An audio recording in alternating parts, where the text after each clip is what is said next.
I've just got off the call with my coach. I speak to her every week.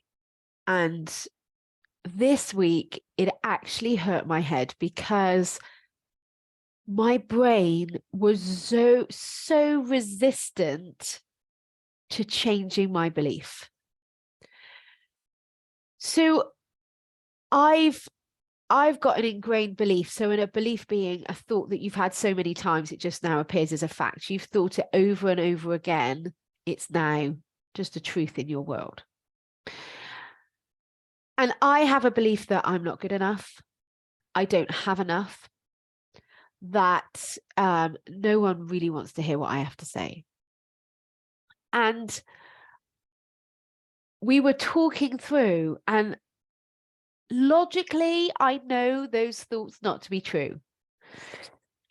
But my brain is so set on convincing me that no, Nikki, you're not good enough. No, you don't have enough money. No one actually wants to hear what you have to say, Nikki. And the other thing is you're just not clever enough. Like, I can't figure it out. I don't know how to get clients. I'm not clever enough. I can't run a business. I'm not clever enough. I'm not good enough. And throughout this session, we were questioning and challenging. And in it, when we have a belief that we are holding on to so tightly, it can hurt your brain to let go of it.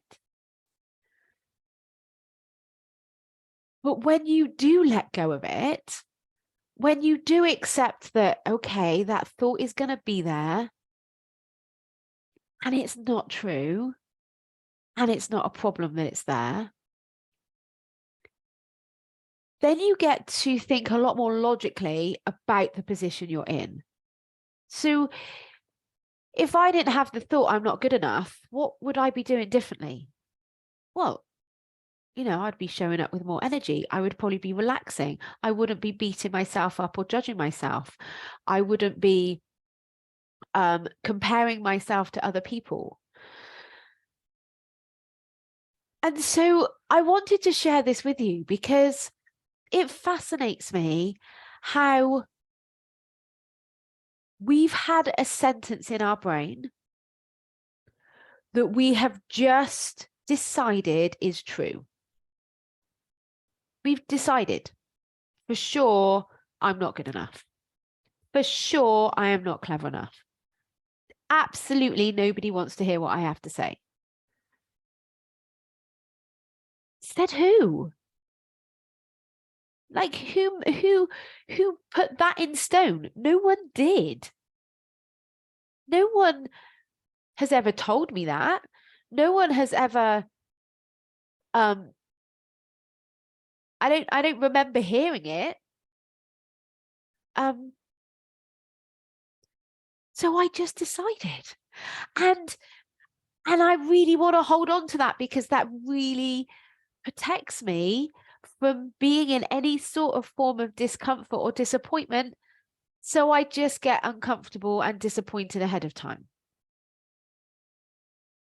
It makes no logical sense. Our primal brain makes no logical sense in the world that we currently live.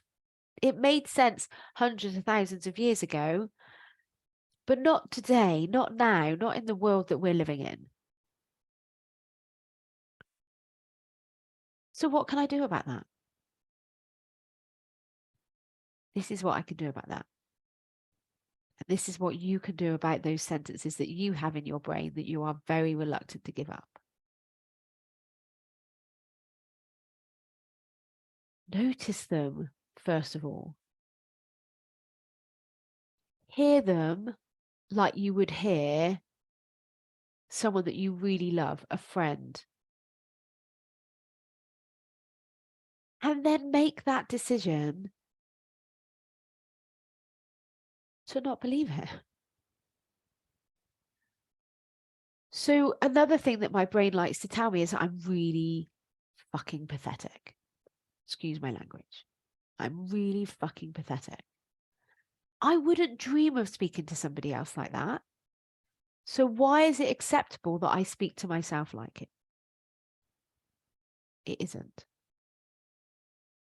So I'm going to be practicing whenever my brain gives me sentences that I know logically aren't true, whenever it tells me that I'm pathetic,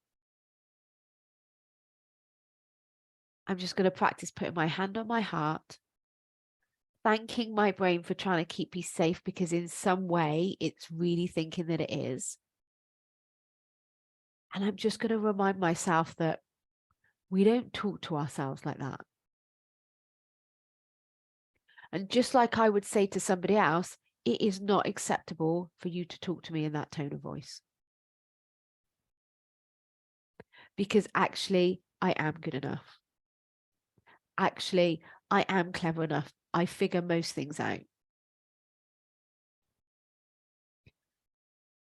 And do you know what?